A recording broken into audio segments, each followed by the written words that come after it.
Seguimos con Vladimir a la Una.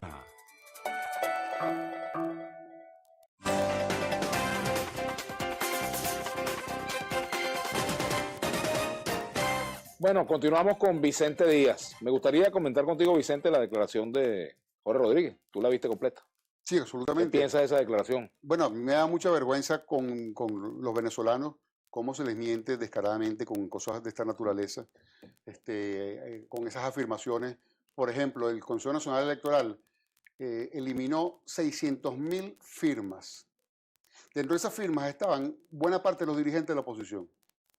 Y entonces el argumento es que eso eran 600.000 firmantes fraudulentos. Tú te puedes imaginar que digan que Enrique Capriles, en la planilla donde firmó Enrique Capriles, con su huella de Enrique Capriles, y los 10 firmantes que allí lo acompañaron, le eliminaron en la planilla por completo, simplemente, bueno, porque la planilla decía Nicolás Maduros Moros, es decir, no decía Maduros, sino que se interpretaba como en lugar de una U, una O.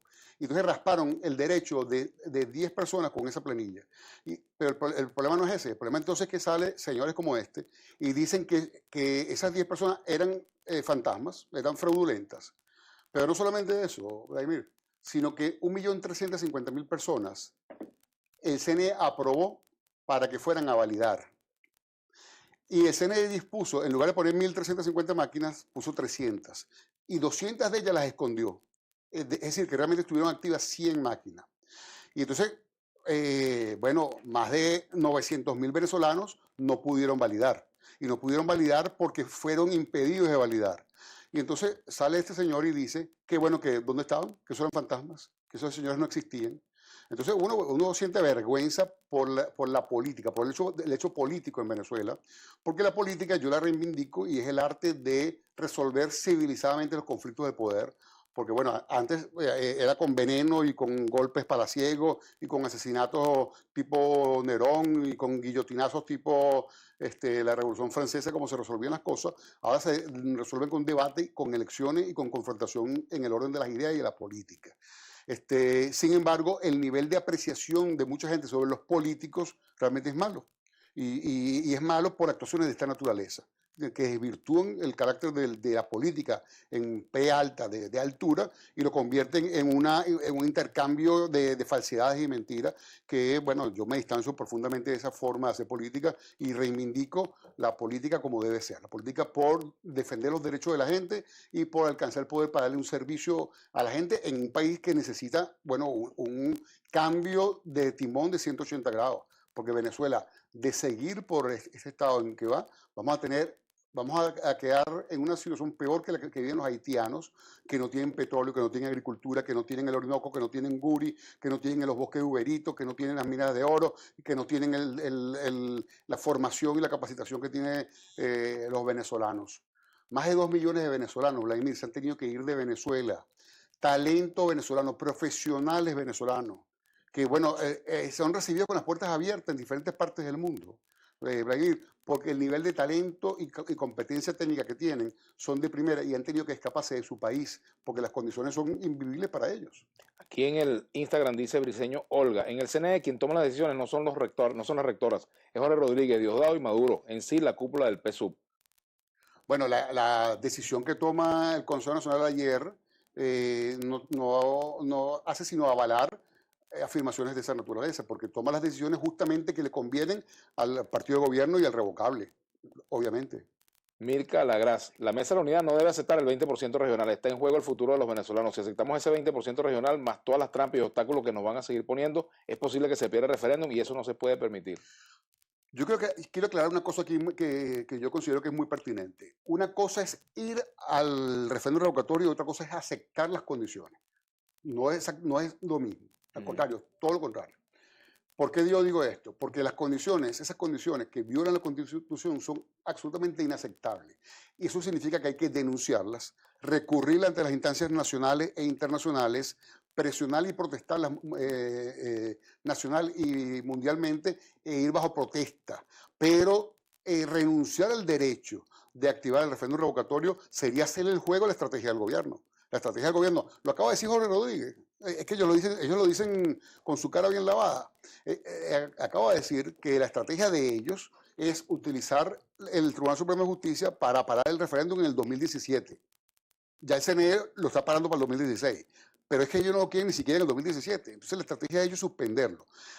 ¿Qué le queda a la oposición si no se hace referéndum? ¿Tiene otros caminos para expresar el Sí, descontento? claro que sí. Pero vamos a parar un momentico aquí. Vamos a facilitarle desde la oposición el trabajo al gobierno. Es decir, el gobierno no va a pagar los costos que significa suspender un derecho constitucional de los venezolanos. Vamos a permitir que sea la propia oposición quien renuncie a sus derechos y quien renuncie a los derechos de los venezolanos de activar referéndum revocatorio. No, si me lo quieres quitar, quítamelo. Ajá, pero quítamelo, si, por ejemplo, pero paga las consecuencias. Y si la oposición va en esas condiciones y no recoge la firma, pues ¿qué va a decir luego? ¿Qué le va a decir a la gente? Pero es que la oposición tiene que ver esto no solamente como un tema de recolección de firmas, sino como una tremenda oportunidad para demostrarle al mundo, al gobierno, al propio PSV, que más de 10 millones de venezolanos quieren revocar al presidente de la República. Porque esa es la realidad. Hoy en día cualquier encuesta te indica eso.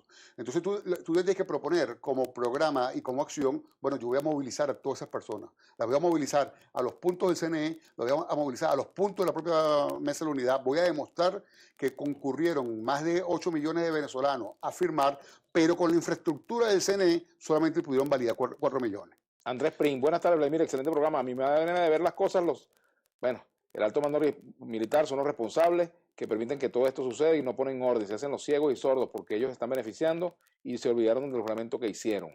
El alto mando militar, que se quede como alto mando militar. Esto es un problema de los civiles. Esa cosa está constantemente pidiéndole al alto mando militar que intervenga por una cosa o por la otra. Dejen el alto mando militar tranquilo. Bastantes problemas nos han traído en Venezuela los golpes de Estado, las intentonas de golpe y todas estas cosas. Esto es un problema en donde nos metimos los civiles y los civiles tenemos que salir de esto. Y vamos a salir de esto de la misma manera que entramos, por la vía cívica, por la vía constitucional y por la vía electoral. Y la labor del alto mando militar tiene que ser proteger las fronteras de Venezuela y garantizar, bueno, la paz del país. Pero lo que no puede suceder es que estemos constantemente invocando al alto mando militar que venga a resolver los problemas de Venezuela, entre otras cosas porque el alto mando militar es parte del gobierno. Es parte del gobierno y es parte de la gestión actual del gobierno nacional. Ricardo J. Pérez, ¿cómo es posible que la MUD haya permitido tantas irregularidades en las firmas, los fallecidos, por ejemplo? No, pero eso es absolutamente falso. Ese cuento de los fallecidos es un invento de Jorge Rodríguez. Y allí lo que sucedió fue que esas firmas se entregaron, Vladimir, te voy a poner un caso para ilustrar. Se entregan una planilla. Esa planilla está escrita a mano. Y está escrita por las personas que firmaron. Cada quien escribió de una manera. Cuando los operadores del Consejo Nacional Electoral las transcriben, entonces pueden poner, bueno, un 8 y entonces yo creo que es un 6. Y puedo cometer un error en una transcripción de una firma. Ese análisis se hizo completamente de eso. Se agarraron los 10.000 fallecidos que dice el Consejo y se analizaron uno por uno. Eso lo hizo el equipo técnico de la Mesa de la Unidad Democrática. Y presentó un informe donde demuestra que eso es incierto, que eran venezolanos fallecidos, sino que demuestra que todos eran casos de digitalización equivocada de los operadores del Consejo Nacional Electoral. Esa es la realidad de eso, en primer lugar. De manera que eso es incierto.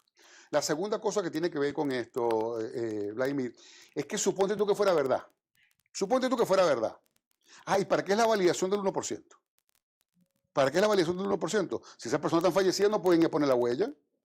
Justamente se pone la validación del 1% es para garantizar que quien efectivamente, para depurar el listado. Quien efectivamente firmó y tenía el derecho y estaba habilitado, firmara. Entonces, para eso es que se hace la validación. Entonces, no tiene ningún sentido. ¿Tú crees que la oposición va a meter a 10.000 fallecidos allí cuando sabe que después tiene que ir a validar? En teoría se tenía que haber ido a validar 1.850.000 venezolanos que firmaron. Fue el CNE el que decidió habilitar infraestructura nada más para 300.000. Tenemos que hacer la pausa para venir a la parte final del programa, Vicente. Bueno, pero hay un punto que lo dejamos pendiente y es la MUD. ¿Qué va a hacer la MUD? ¿Qué debe hacer la MUD? Los retos y desafíos que tiene por delante ahora. Bueno, le entramos ahora cuando volvamos. No, al regreso. Nuestra etiqueta referendo a la U.